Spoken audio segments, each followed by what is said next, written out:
Nasa protective custody siya, nakakulong ng 23 oras araw-araw at may mga espesyal na pabor.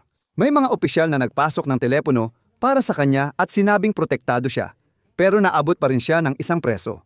Bunga nito, muntik na siyang mamatay sa 23 saksak. Ang totoo, kung isa kang pulis sa loob ng kulungan, kailangan mo ng eksperto level na kakayahan sa pag-survive. At kahit ganoon pa, marami pa rin ang natatagpo ang patay sa kanilang mga selda. Sa episode ngayon ng The Infographics Show, tatalakayin namin ang totoong kalagayan ng mga pulis sa kulungan. Tulad ng ibang preso, ang mga pulis ay dumadaan din sa receiving at discharge area at walang espesyal na pagtrato. Kunin ang fingerprint, mugshot gamit papeles, hubad at inspeksyon. Bahagi ito ng prosesong papakinggan ng pulis. Ang pinakamahirap ay ang classification, hindi ang medikal at psikolohikal na pagsusuri, kundi ang risk assessment. Doon tinatanong ang mga preso tungkol sa ugnayan nila sa gang, pagiging impormante, at kung may banta sa kanila sa loob ng pangkalahatang populasyon. Diyan madalas sabihin ng pulis, "Oh, maaaring mapahamak ako." Ang mga pulis o dating pulis ay pinapayuhang manatili sa protective custody, PC, kasama ng mga sexual na nagkasala, tsomo, at lalaking nananakit ng kababaihan. Pwede siyang tumanggi pero malabo yon. Tulad ng mga tsismoso, dating pulis ay target at naaabuso. Para sa iba, bugbog lang. Pero sa iba, mas malala. Backdoor parole o kamatayan. Ang problema, ang PC ay hindi masyadong maraming pribilehiyo. Depende sa kulungan, pero kadalasan ibig sabihin nito ay 23 oras sa isang araw. Sa selda mo, baka di ka pa makalabas sa yard. O kung makalabas, hiwalay na yard lang yon para sa mga tinatakwil. Mas limitado rin ang mga oportunidad para sa trabaho o edukasyon.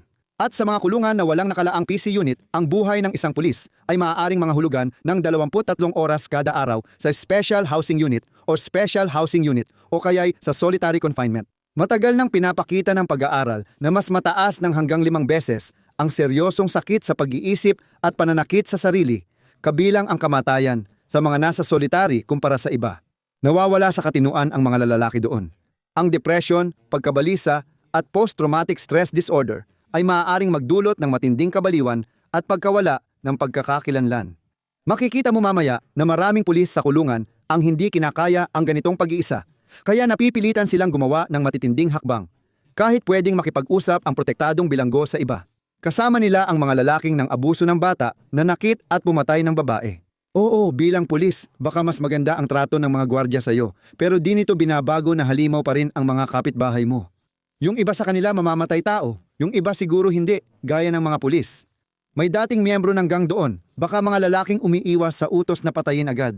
At kung isa kang pulis na may pangalan, isang torpedo, isang hitman sa kulungan ay maaaring nagpapisi para lang makalapit sa iyo.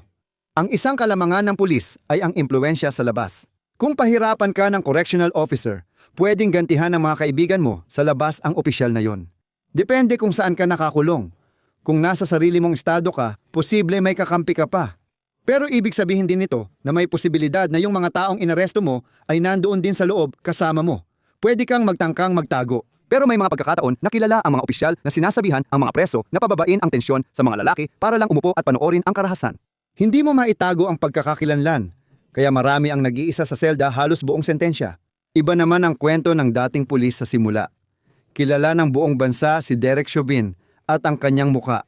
Siya ang lalaking lumuhod sa leeg ni George Floyd ng 9 na minuto na nagpasiklab sa mundo. Hindi siya malilimutan.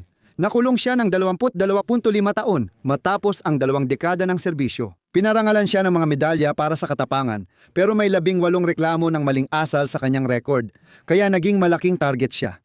Makalipas ang ilang taon, inilipat siya ng mga autoridad mula sa maximum security na kulungan sa Minnesota papunta sa medium security na Tucson Federal Correctional Institution sa Arizona.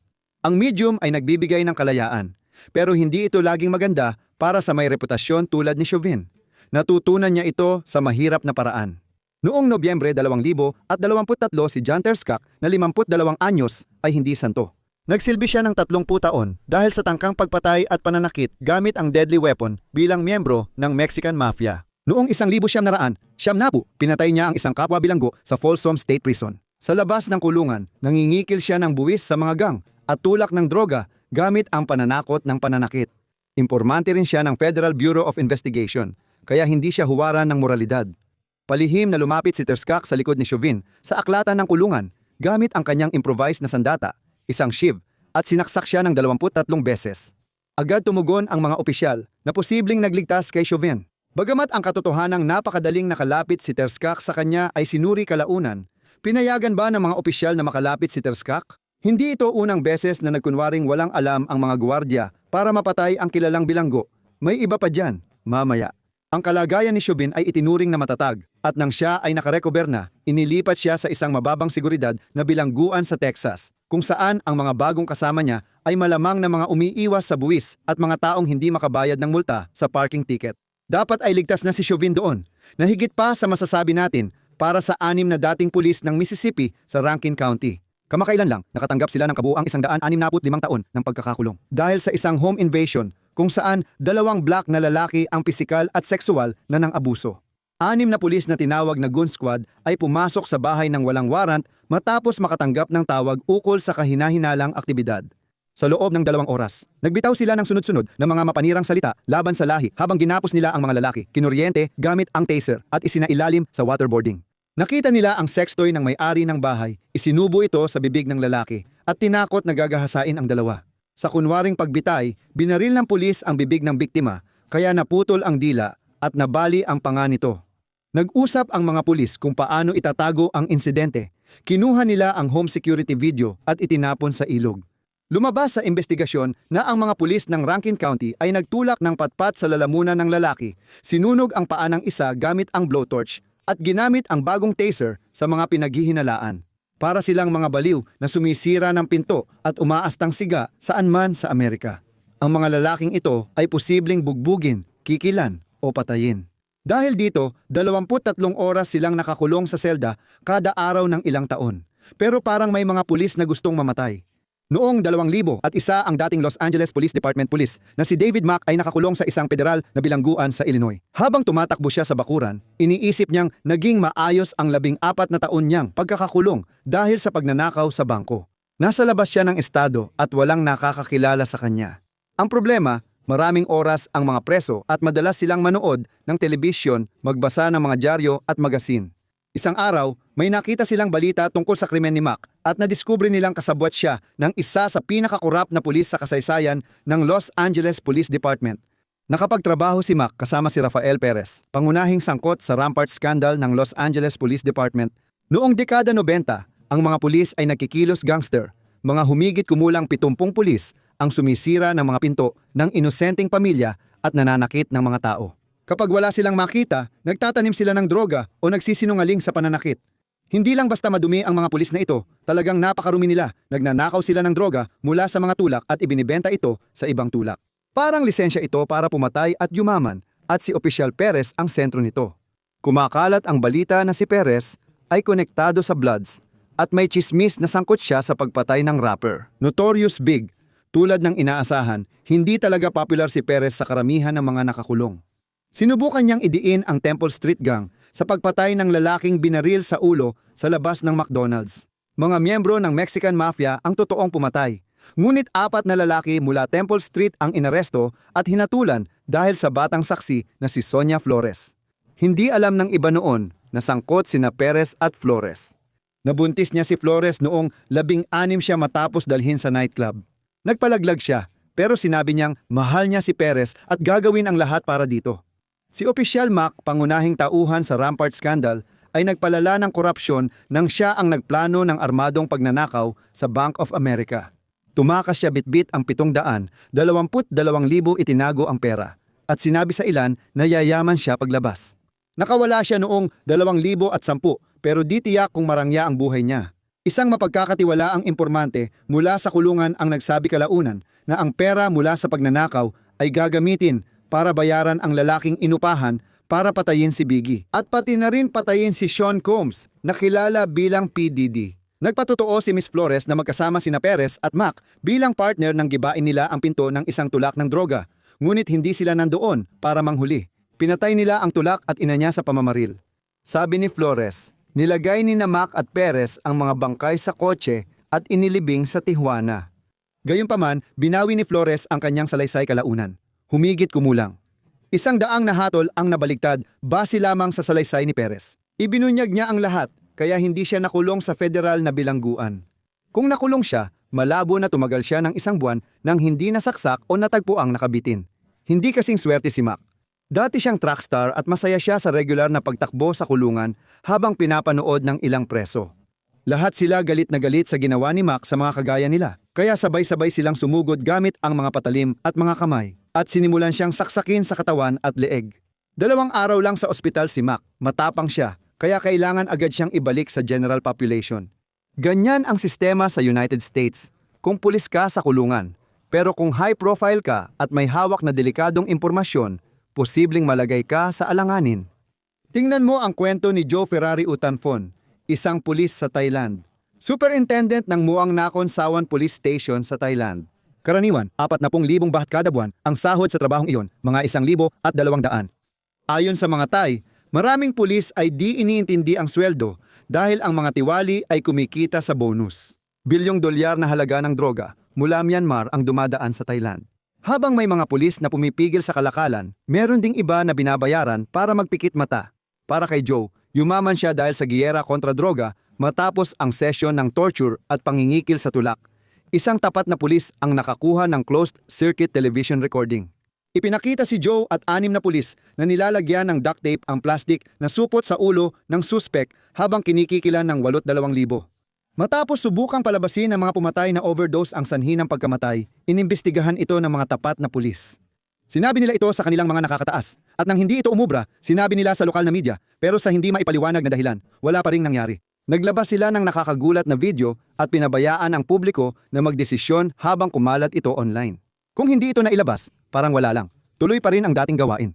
Sinabi ni Joe kalaunan na humihingi siya ng paumanhin at sinusubukan lang niyang tulungan ang mga Thai sa pamamagitan ng paglaban sa droga.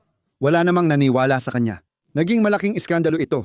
Kilalang kilala si Joe ng mga Thai. Nakipag-date siya noon kay television star Pichanak May Sakakorn at laging pinag-uusapan sa social media ang relasyon nila bago siya maaresto. Ikinasal siya sa anak ng kanyang boss, na isa ring television actress. Mayroon siyang 29 luxury cars, tulad ng Ferrari, Porsche, Bentley at Mercedes. At isa siya sa 50 tao sa mundo na may Lamborghini Aventador. Laban party, 720 anibersaryo. Lahat ito para sa lalaking may sahod na 1,200 kada buwan. Sa Thailand, kapag kinumpis ka ng pulisya ang mga luxury na ari-arian mula sa mga kriminal, ang gobyerno ang nakakatanggap ng pera mula sa pagbebenta nito. Tumatanggap ng 20 sentimo kada dolyar ang arresting officer at impormante, kaya nagiging pakinabang sa mga dealer ang magsumbong ng kakumpetensya. Nakakumpis ka si Joe ng 368 sasakyan at kumita ng 24 na milyon. Kinumpis ka ng Anti-Money Laundering Office ng Thailand ang koleksyon ng sasakyan niya na mahigit 2 milyon ang halaga.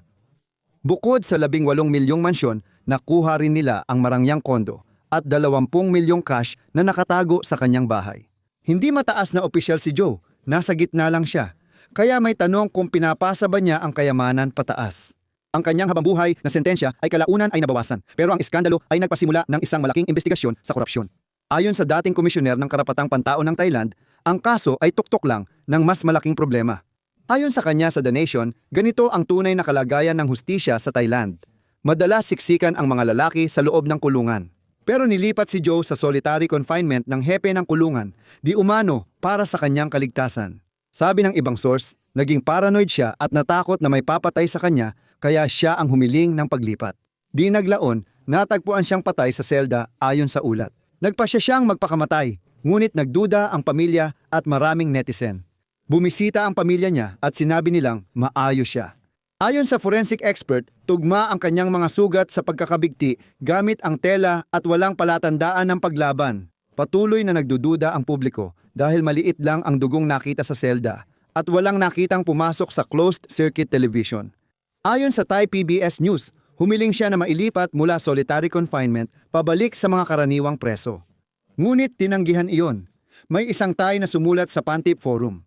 Hindi pa malalaman ang katotohanan tungkol dito sa 2025.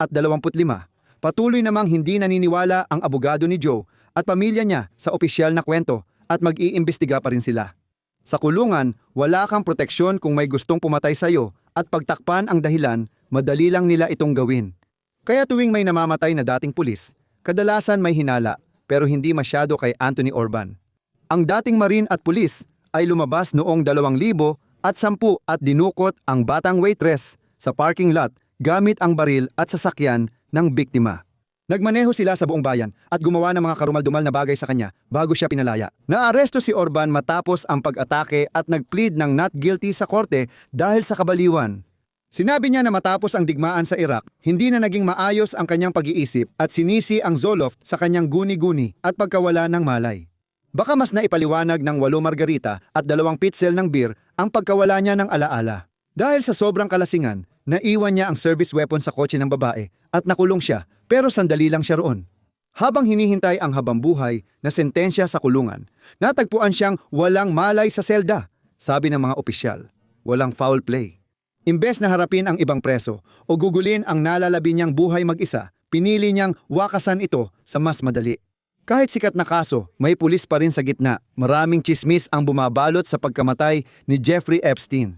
Nagkataong ang pangunahing pinaghihinalaan ng mga naniniwala sa conspiracy theory ay si Nicolas Tartallone, isang dating pulis na matipuno at may kasaysayan ng karahasan. Siya ang huling dapat makasama sa selda ng pinakakilalang bilanggo sa Amerika. Si Tartallone, dating pulis ng New York, ay nahatulan ng 11 kaso ng pagpatay, kidnapping na nauwi sa kamatayan at sabwatan sa droga. Si Epstein ay naging kakosa ni Tartallone bago siya namatay, nang matagpuan siyang walang malay at nakakulubot gaya ng sanggol. Nawala rin ang video footage, gaya ng noong namatay siya 2 linggo pagkatapos. Ayon sa opisyal na tala ng kulungan, sinabi niya sa mga gwardya na sinubukan siyang patayin ni Tartallone pero binawi rin niya ito kalaunan. Sinabi niya na hindi niya alam kung paano napunta ang orange na lubid sa leeg niya. Ayon kay Tartallone, naka-headphones siya at nakita na lang niyang nawalan ng malay si Epstein. Ayon sa tala, sinabi ni Epstein sa mga tauhan ng kulungan na hindi niya sasaktan ang sarili at may mga plano pa siya para sa hinaharap. Si Tartallone ay may 4 na habambuhay na sentensya at noong 2025 ay humiling ng pardon, iginiit na napagbintangan lang siya. Pero gaya ng dati niyang kasama sa selda, sino ang nakakaalam kung hanggang kailan si Tartallone sa kulungan? Sinabi niyang ilang beses siyang tinangkang patayin, nagkaroon ng permanenteng pinsala at may metal plate na sa ulo. Kahit maraming medalya o ranggo, iba pa rin ang buhay ng pulis sa loob. Kung susuwertihin, tahimik silang makakalabas. Kadalasan, nagiging buhay na target sila ng desperadong mga preso na walang palalampasin. Panoorin kung anong nangyayari sa unang 24 na oras sa kulungan o i-click ang video na ito.